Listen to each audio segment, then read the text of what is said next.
வணக்கம் ஃப்ரெண்ட்ஸ். இந்த வீடியோ பார்க்க போகிறது ஆர்ஆர்பி குரூப் டி எக்ஸாம் பற்றின நோட்டிஃபிகேஷன் வந்து ஆர்ஆர்பி சென்னை வெப்சைட்டில் வந்து ரிலீஸ் பண்ணிட்டாங்கப்பா. சரிங்களா, அதை பற்றின டீட்டெயில்ஸ் தான் பார்க்க போகிறோம்.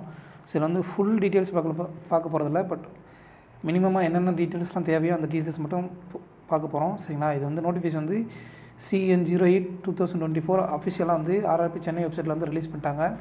இந்த எக்ஸாமோட குவாலிஃபிகேஷன் என்ன பார்த்தீங்கன்னா 10th ஆர் ஐடிஐ அல்லது அதுக்கு ஈக்குவலன்ட், அதாவது நேஷ்னல் அப்ரெண்டிக்ஸ் அந்த மாதிரி சிசிஏன்னு சொல்லுவாங்க, அது கிளியர் பண்ணவங்க. ரயில்வேல அப்ரெண்டிஸ் கோர்ஸ் முடிச்சவங்க அவங்க எல்லாத்துக்கும் வந்து இந்த எக்ஸாமுக்கு வந்து அவங்க எலிஜிபிள். ஸோ 10th எக்ஸாம் வந்து நீங்கள் பாஸ் பண்ணியிருந்தாலே போதுமானது. இந்த எக்ஸாம் வந்து எழுதலாம். ஐடிஐ முடிச்சினாலும் இந்த எக்ஸாம் எழுதலாம். சரிங்களா, இந்த எக்ஸாம் ஏன் நீங்கள் எழுதணும்னு சொல்கிறோம், இவங்க வந்து யாரெல்லாம் இந்த எக்ஸாம் வந்து எழுதலாம் அப்படின்றத சொல்கிறேன். வறுமையோட பிடியில் இருக்கவங்க. சரிங்களா, வறுமையின் பிடியில் இருக்கிறவன் எவனோ அதனால இந்த எக்ஸாம் வந்து எழுதிரு. வறுமையின் பிடியில் இருக்கிறவன், சரிங்களா, வாழ முடியாத சூழ்நிலை இருக்கிறவன், எனக்கு வந்து ஏஜ் பாராக போகுது, சரிங்களா, ஏஜ் பாராக போகுது சார், எனக்கு வந்து 30 வயசுக்கு மேலே ஆயிடுச்சு, எனக்கு வந்து ஏஜ் பாராயிருமோ எனக்கு பயமாக இருக்குது அப்படின்னு நினைக்கிறவன், ரயில்வேல எனக்கு ரயில்வேல வந்து எனக்கு வேலை கிடச்சா போதுமானது, அது எந்த வேலையாக இருந்தாலும் பரவாயில்ல அப்படின்னு நினைக்கிறவன், இவங்க எல்லாத்துக்கும் இந்த வேலை வந்து சூட் ஆகும். சரிங்களா, 10th குவாலிஃபிகேஷன் தான், ரொம்ப கஷ்டம்லாம் கிடையாது இந்த எக்ஸாமு. ஸோ அதுக்கு வந்து டீட்டெயில்ஸ் மட்டும் பார்த்துடலாம். கண்டிப்பாக எல்லாருமே இந்த எக்ஸாமுக்கு வந்து அப்ளை பண்ணுங்கள். இந்த எக்ஸாம் வந்து ஈஸி தான் கிளியர் பண்ணுறது. இந்த எக்ஸாமுக்கு வந்து கிளியர் பண்ணுறதுக்கான சிம்பிள் மந்திரம் என்ன அப்படின்னா ப்ரீவியஸ் கொஸ்டின் தான். எவ்வளோ ப்ரீவியஸ் கொஸ்டின் போகிறீங்கன்னா அவ்வளோ ஈஸி. 2018 இதே எக்ஸாம் சேம் எக்ஸாம் 2018 நடந்திருக்கு நோட்டிஃபிகேஷனில். அடுத்து 2019 நோட்டிஃபிகேஷன் போட்டு நடந்திருக்கு. கிட்டத்தட்ட இதில் ரெண்டுலேயுமே வந்து 100 200 ஷிஃப்ட் கொஸ்டின்ஸ் இருக்குது. இந்த 200 ஷிஃப்ட் ப்ரீவியஸ் கொஸ்டின் மட்டும் போட்டாலே போதுமானது. இந்த எக்ஸாம் வந்து நீங்கள் கண்டிப்பாக கிளியர் பண்ணிடலாம், கேரண்டியாக சொல்கிறேன். சரிங்களா, ஃபஸ்ட்டு வந்து டீட்டெயிலுக்குள்ளே போகலாம்.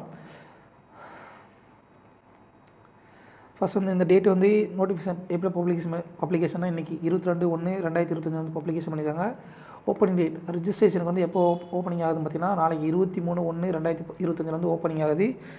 க்ளோசிங் டேட் வந்து என்றைக்கு பார்த்தீங்கன்னா 22/2/2025. கிட்டத்தட்ட ஒரு மாதம் வந்து டைம் வந்து கொடுத்துருக்காங்க. 1 மந்த் வந்து டைம் கொடுத்துருக்காங்க இந்த குரூப் டி எக்ஸாம் அப்ளை பண்ணுறதுக்கு. அதுக்கடுத்து வந்து இதனுடைய பேமெண்ட் க்ளோசிங் டேட் என்ன பார்த்தீங்கன்னா 24/2/2025. அடுத்து கரெக்ஷன், சரிங்களா, டேட்டு டைமு இது கரெக்ஷன் என்ன பார்த்தீங்கன்னா அப்ளிகேஷன் கரெக்ஷன் வந்து எப்போ பண்ணுவாங்க அப்படின்னா 25/2/2025 6/3/2025 வரைக்கும் டைம் கொடுத்துருக்காங்க. சரிங்களா, இதான் வந்து பேசிக்கான டீட்டெயில். சரிங்களா, உள்ளே வந்து போயிடலாம். அடுத்து என்ன பார்த்தீங்கன்னா இந்த எக்ஸாமோட லெவல் என்ன பார்த்தீங்கன்னா லெவல் 1 போஸ்டிங். சரிங்களா, இது வந்து 7th பே கமிஷன். சரிங்களா, இப்போ கரண்ட்டில் என்ன இருக்கோ அதை மட்டும் பேசுவோம். 7th pay commission. சரிங்களா, இந்த பே கமிஷனில் லெவல் 1 போஸ்டிங். இதோட பேசிக் பே எவ்வளோ பார்த்தீங்கன்னா 18,000. கிட்டத்தட்ட சம்பளம் எவ்வளோ வரும் பார்த்தீங்கன்னா 28,000 32,000 வரும். சரிங்களா, போஸ்டிங்கை பொறுத்து குறைஞ்சது 28,000 கிட்ட வரும், அதிகமாக வந்து 32,000. ட்ராலிமேன் அந்த மாதிரி போஸ்டிங் இருந்துச்சுன்னா இன்னும் 40,000 கிட்ட நெருக்கி வரும். சரிங்களா, இது வந்து லெவல் 1 போஸ்டிங்கு. இதுக்கடுத்து லெவல் 2, லெவல் 3, லெவல் 4, லெவல் 5 வரைக்கும் வந்து நீங்கள் வந்து லெவல் 5 வரைக்கும் உங்களால் வந்து ப்ரொமோஷன்லேயே போக முடியும். சரிங்களா, அதுக்கு மேலே போகணுன்னா இங்கே வந்து தனியாக வந்து எக்ஸாம் எழுதணும். GDC, LDC அந்த மாதிரி எக்ஸாம் எழுத வேண்டியிருக்கும். இதோட ஏஜ் லிமிட் என்ன பார்த்தீங்கன்னா 18 36 வயசு வரைக்கும் வந்து ஏஜ் லிமிட்டு.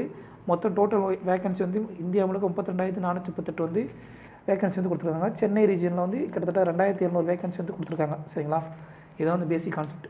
அடுத்ததாக வந்து இதனுடைய அப்ளை பண்ணுறது எப்படின்னா ஆர்ஆர்பி வெப்சைட்டில் போய் தான் அப்ளை பண்ண முடியும். இதோட ஏஜ் லிமிட் வந்து சொல்லியிருக்காங்க, அது வந்து சொல்கிறேன். ஃபஸ்ட்டு வந்து இதனுடைய டீட்டெயில் நோட்டிஃபிகேஷன். இதில் வந்து எக்ஸாம் வந்து ஒரே ஒரு ஸ்டேஜ் தான், கம்ப்யூட்டர் எக்ஸாம் மட்டும்தான். சரிங்களா, இதோட மெடிக்கல் ஃபிட்னஸ் மட்டும் சொல்லிடுறோம். கிளாஸ் இருந்தாலும் போதும். சரிங்களா, கிளாஸ் போட்டிருந்தாலும் சரி, கிளாஸ் போடாமல் இருந்தாலும் சரி, இந்த எக்ஸாம் வந்து கிளியர் பண்ணலாம். சரி, கிளாஸ் போட்டிருந்தால் வந்து நம்ம வந்து பண்ண முடியாதா அப்படின்னு நினச்சிங்கன்னா அப்படிலாம் கிடையாது, கிளாஸும் அலோடு தான். சரிங்களா, அது மாதிரி ஒன்ஸ் வந்து ஃபஸ்ட்டு வந்து CPT நடக்கும், கம்ப்யூட்டர் பேஸ்ட் டெஸ்ட் நடக்கும். அடுத்து PET ஃபிசிக்கல் எஃபிஷியன்சி டெஸ்ட்டு, அடுத்து டாக்குமெண்ட் வெரிஃபிகேஷன், அடுத்து மெடிக்கல். சரிங்களா, மெடிக்கல் போனீங்க அப்படின்னா தான் மெடிக்கல் போனதுக்கப்புறம் ட்ரைனிங்கு, அப்பாயின்மெண்ட். மெடிக்கல் போயிட்டாலே வந்து அப்பாயின்மெண்ட் கன்ஃபார்மு, அதுக்கடுத்து ட்ரைனிங் கொடுப்பான். சரிங்களா, அந்த 4 ப்ராசஸ் தான். ஸோ இதில் வந்து டாக்குமெண்ட் வெரிஃபிகேஷனுக்கு வந்து ஒரு தடவை உங்களை கால் ஃபார் பண்ணிட்டாங்க அப்படின்னா உங்களுக்கு வந்து வேலை கன்ஃபார்ம், கிட்டத்தட்ட கன்ஃபார்ம் 99.99%. சரிங்களா, இங்கே டிஎன்பிசியில் வந்து கரெக்டாக என்ன பண்ணுவானுங்க அப்படின்னு பார்த்தீங்கன்னா இந்த குரூப் 4 போஸ்டிங்கில் வந்து ஆள் வந்து கூப்பிடுவானுங்க. சரிங்களா, ஆள் கூப்பிடுவாங்க இல்லையா, அதில் வந்து ஆள் வந்து வெளியிட்டாங்க அப்படின்னா சப்போஸ் அந்த இப்போது 1000 போஸ்டிங் இருக்குது அப்படின்னா இப்போ ஒரு 1,500 பேர் கூப்பிட்றாங்க அப்படின்னா இப்போ 1000 போஸ்டிங் வந்து கிளியர் ஆகிடுச்சு அப்படின்னா அவங்களுக்கு வந்து மீதி 500 பேருக்கு வேலை கிடைக்காது. ஆனால் ரயில்வேல அப்படி கிடையாது. இது 2018 போட்ட எக்ஸாமுக்கு வந்து 2021 வரைக்கும் 2021 வரைக்கும் போஸ்டிங் வந்து ஆள் எடுத்தாங்க. அதே 2019 வந்து நோட்டிஃபிகேஷன் கால்ஃபர் பண்ணாங்க. அது வந்து 2024 நடந்துச்சு. அதுக்கு வந்து இப்போ வரைக்கும் அதுக்கு வந்து கேண்டிடேட் வந்து எடுத்துக்கிட்டே இருக்காங்க. சரிங்களா? அதனால் வந்து ஒன்ஸ் நீங்கள் வந்து document verification cut off clear பண்ணி document verification cut off clear பண்ணிட்டீங்க அப்படின்னா கன்ஃபார்மாக உங்களுக்கு வந்து வேலை கிடைக்கும். ஸோ கட் ஆஃப் கிளியர் பண்ணுறதுக்கான வாய்ப்புகள் வந்து இன்க்ரீஸ் பண்ணிக்கோங்க. கட் ஆஃப் கிளியர் பண்ணிட்டீங்கன்னா உங்களுக்கு வந்து கன்ஃபார்மாக வேலை கிடச்சிடும். சரிங்களா? பயப்படவே வேண்டாம். என்னைக்காக இருந்தாலும் வந்து உங்களுக்கு வேலை கிடைக்கும். அடுத்ததாக இது வந்து மெடிக்கல் ஸ்டாண்டர்டு. அதுக்கு அடுத்ததாக என்ன பார்த்தீங்கன்னா கேண்டிடேட்டோட சிட்டிசன்ஷிப்பு அதை பற்றி கொடுத்துருக்காங்க. பே லெவல் ஏஜ் லிமிட் பார்த்தீங்கன்னா 18 36 வயசு. ஏஜ் ரிலாக்ஸேஷன் வந்து ஓபிசிக்கு வந்து 3 வருஷம். அடுத்து SC/ST கேண்டிடேட்டுக்கு வந்து 5 வருஷம். அடுத்தது எக்ஸ் சர்வீஸ்மேனுக்கு வந்து கொடுத்துருக்காங்க. அடுத்ததாக வந்து பர்சன் வித் பெஞ்ச்மார்க் டிசபிலிட்டி, அதாவது மாற்றுத்திறனாளிகளுக்கு வந்து UR கேட்டகரினா 10 வருஷம். அடுத்து OBC நான் கிரிமி லேயருக்கு வந்து 13 வருஷமும் SC/ST கேண்டிடேட்டுக்கு வந்து 15 வருஷம் வந்து ஏஜ் ரிலாக்ஸேஷன் கொடுத்துருக்காங்க. சரிங்களா? இதெல்லாம் வந்து பார்த்துக்கோங்க. அடுத்ததான் வந்து மோட் ஆஃப் இப்போ வந்து இதில் வந்து எஜுகேஷன் குவாலிஃபிகேஷன் என்ன பார்த்தீங்கன்னா அது வந்து கடைசியாக கொடுத்துருக்காங்க. அதை மட்டும் சொல்கிறேன். கடைசியாக ஃபீஸ் வந்து எக்ஸாம் ஃபீஸ் எவ்வளோ பார்த்தீங்கன்னா நார்மலாக எல்லா கேண்டிடேட்டுக்கு வந்து 500 ரூபாய். அதே இது மாற்றுத்திறனாளிகள் ஃபீமேல் கேண்டிடேட், டிரான்ஸ்ஜெண்டர், அடுத்து எக்ஸ் சர்வீஸ்மேன், அப்புறம் SC/ST, மைனாரிட்டி கம்யூனிட்டி, அடுத்து எக்கனாமிக்கலி பேக்வர்ட் கிளாஸ் இவங்க எல்லாருக்கும் வந்து 250 ரூபா ஃபீஸு. சரிங்களா? இது வந்து ரீஃபண்டபிள் 400 ரூபா வந்து ரீஃபண்ட் பண்ணிடுவாங்க. சரிங்களா? அது வந்து எக்ஸாம் படிச்சதுக்கப்புறம் ரீஃபண்ட் வரும். எக்ஸாம் ஃபீஸ் 500 ரூபா அவ்வளோதாங்க. அடுத்த கொஸ்டின் என்ன பார்த்தீங்கன்னா மோட் ஆஃப் பேமெண்ட் அது கொடுத்துருக்காங்க. அதெல்லாம் நீங்கள் பார்த்துக்கோங்க. இதில் வந்து எஜுகேஷன் குவாலிஃபிகேஷன் கொடுத்துருப்பாங்க. அதை மட்டும் சொல்கிறேன். இதில் நோட்டிஃபிகேஷன் வந்து நல்லா படிச்சுக்கோங்கப்பா. சரிங்களா? என்ன நடக்குன்றதை கரெக்டாக சொல்கிறேன். ஒரே ஒரு நிமிஷங்க. Education qualification person benchmark disabilities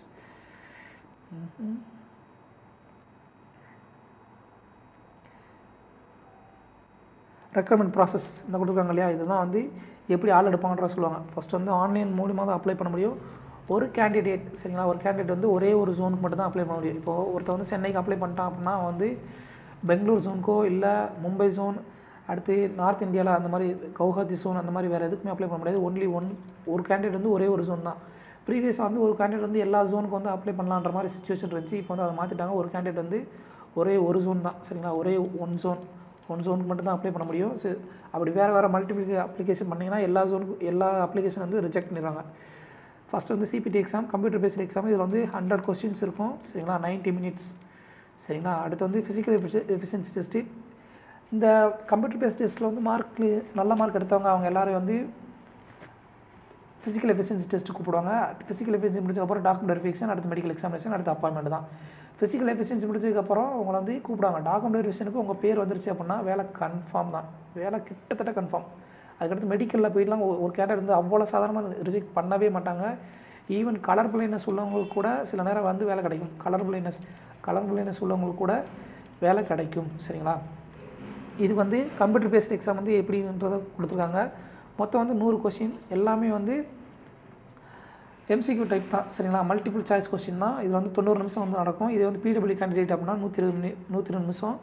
இது வந்து அதிகமானது எதுக்கு பார்த்தீங்கன்னா ஜென்ரல் சயின்ஸ் வந்து 25 கொஸ்டின், மேக்ஸ் வந்து 25 கொஸ்டின், அடுத்து ரீசனிங் வந்து 30 கொஸ்டின், அடுத்து கரண்ட் அஃபேர்ஸ், அப்புறம் ஜென்ரல் அவேர்னஸ் இது எல்லாமே வந்து 20 மார்க்கு. மொத்தம் வந்து 100 மார்க்கு. சரிங்களா? மொத்தம் வந்து 100 மார்க்கு. நெகட்டிவ் மார்க் இருக்கானா கண்டிப்பாக இருக்குது. 1/3 ஆஃப் மார்க் வந்து நெகட்டிவ் மார்க்கு. ஒரு கொஸ்டினுக்கு வந்து ஈச் கொஸ்டினுக்கு வந்து ஒரு மார்க்கு. சரிங்களா? ஒரு கொஸ்டினுக்கு வந்து 1 மார்க்கு. அடுத்ததாக 3 கொஸ்டின் வந்து தப்பாக கொடுத்துட்டிங்கன்னா ஒரு கரெக்டான மார்க் வந்து கேன்சல் பண்ணிடுவாங்க. சரிங்களா? ஒரு கரெக்ட் மார்க் வந்து கேன்சல் பண்ணிடுவாங்க. சரிங்களா? அப்போது நெகட்டிவ் கொஸ்டின் வந்து கொடுக்கவே கூடாது. எது வந்து கரெக்டாக எது வந்து உங்களுக்கு தெரிஞ்சிருக்கோ அதை மட்டும் கொடுத்துட்டு போனாலே போதுமானது. இந்த சயின்ஸ் எப்படி படிக்கிறதுன்னு கேட்டிங்க அப்படின்னா சயின்ஸுக்கு வந்து வேறு எங்கேயும் படிக்க வேணாம். 8th 9th 10th சரிங்களா? தமிழ்நாடு ஸ்டேட் போர்டு புக் மட்டும் படித்தா போதும். தமிழ்நாடு SCRT புக் மட்டும் சரிங்களா படித்தாலே போதுமானது. NCRT படிக்கணும்னு அவசியமே கிடையாது. தமிழ்நாடு ஸ்டேட் போர்டு புக் மட்டும் பார்த்தா போதுமானது. அடுத்து ப்ரீவியஸ் கொஸ்டின் சொன்னேன் இல்லையா? அந்த 200 கொஸ்டின் எப்போனாலும் போட்டு முடிச்சிருங்க. அதுலேருந்தே வந்து உங்களுக்கு கொஸ்டின் வந்து ரிப்பீட்டடாக வரும். உதாரணமாக சொல்லணும்னா இப்போது RRB, ALP, அப்புறம் JE, RPF, SI இந்த மாதிரி கொஸ்டின் எல்லாமே வந்து போட்டிருந்தாங்க. இப்போது நடந்துச்சு இல்லையா? அந்த கொஸ்டின் வந்து போட்டு பாருங்கள். இதில் வந்து என்ன ஒரு ஆச்சரியம் அப்படின்னா அந்த NTPC குரூப் D இதில் இருக்கக்கூடிய பழைய கொஸ்டின்ஸ் எல்லாம் இந்த ஷிஃப்ட்ஸில் எல்லாத்துலேயும் கேட்டிருந்தாங்க. நான் நிறைய கொஸ்டின் வந்து அனலைஸ் பண்ணதில் எனக்கு தெரிஞ்சது இதுதான். சரிங்களா? ப்ரீவியஸ் கொஸ்டின் வந்து ரிப்பீட் ஆகிட்டே இருக்குப்பா. அதனால் வந்து ப்ரீவியஸ் கொஸ்டின் எவ்வளோ கொடுக்க முடியும் அவ்வளோ கொடுத்துருங்க. மேக்ஸோட மேத்தமெட்டிக்ஸில் என்னென்ன பார்த்தீங்கன்னா number system, BODMAS, decimal, fraction, LCM, HCF, ratio, proportion இது எல்லாத்தையும் பார்த்துக்கோங்க சரிங்களா. பைப்பன் சிஸ்டம் இந்த மாதிரி ஒரு 20லேருந்து 23 டாபிக் இருக்கும். 23 டாபிக் இருக்கும், அவ்வளோதான். அந்த 23 டாப்பிக்லேருந்து தான் கொஸ்டினே வரும். அடுத்து ரீசனிங் வந்து நீங்கள் வந்து ப்ராக்டிஸ் பண்ணாலே போதுமானது. நிறையா வந்து படிக்கணும்னு அவசியம்லாம் கிடையாது. ப்ராக்டிஸ் எவ்வளோ பண்ணுறீங்களோ அதுக்கு மூலியமாக வந்து எடுத்துடலாம். ஜென்ரல் சயின்ஸ் வந்து 8th, 9th, 10th புக் மட்டும் போதுமானது. வேறு எந்த புக்குமே தேவையில்லை. 8th, 9th, 10th Tamil Nadu state board book மட்டும் படித்தா போதுமானது. ஜிஎஸ்க்கு மட்டும் கொஞ்சம் வந்து வெளியில் படிக்கிற மாதிரி இருக்கும். அது வந்து ப்ரீவியஸ் கொஸ்டின் வந்து நீங்கள் நிறையா போடும்போது உங்களுக்கே வந்து ஐடியா கிடச்சிடும் சரிங்களா. அவ்வளோதான்.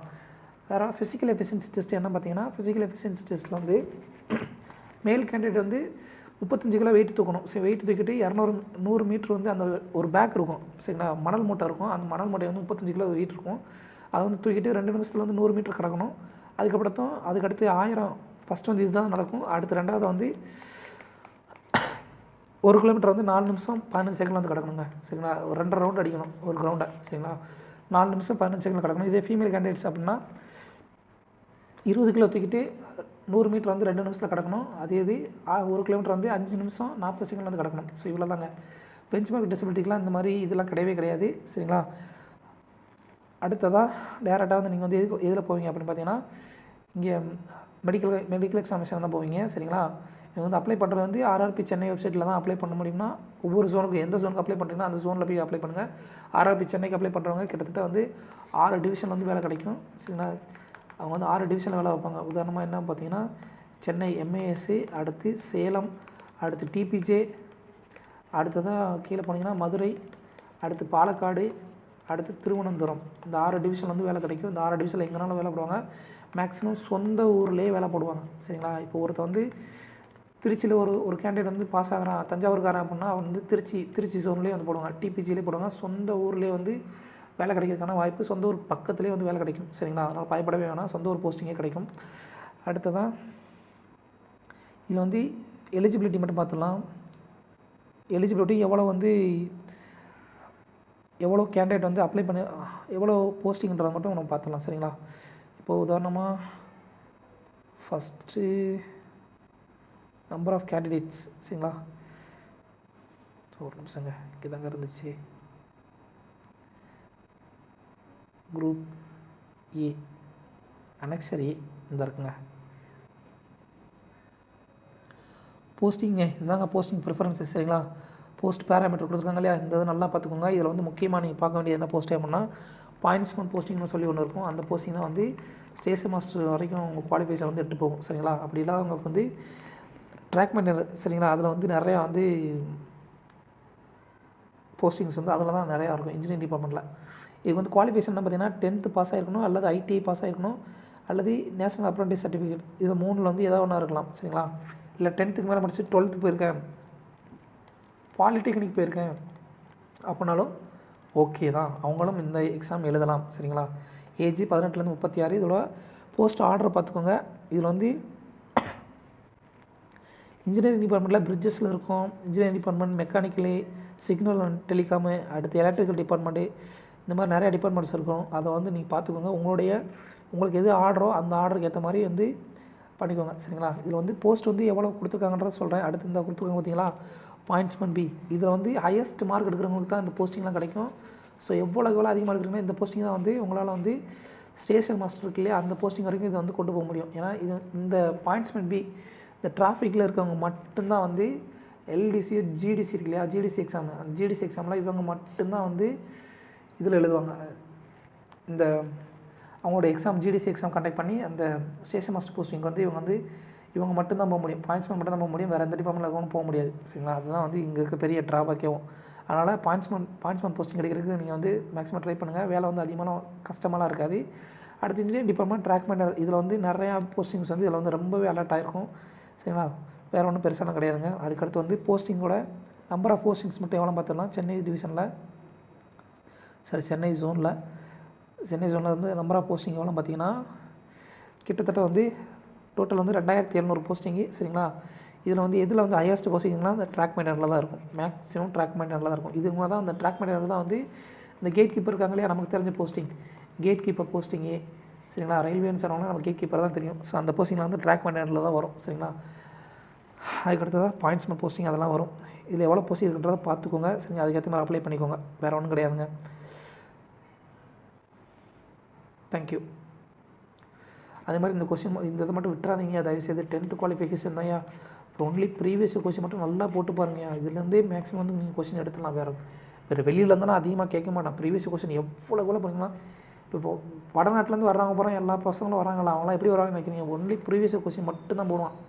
வேறு எதுவுமே போட மாட்டான். ப்ரீவியஸ் கொஸ்டின் எவ்வளோ போட முடியுமோ அவ்வளோ போட்டு வந்துட்டு வேலை வாங்கிட்டு உள்ளே வந்துகிட்டே இருப்பான். ஸோ ப்ரீவியஸ் கொஸ்டின் மட்டும் நீங்கள் பார்த்தாலே போதுமானது. வேறு எதுவும் பெருசாக பார்க்கணுன்னு அவசியமே கிடையாது. அவ்வளோதாங்க. தேங்க்யூ.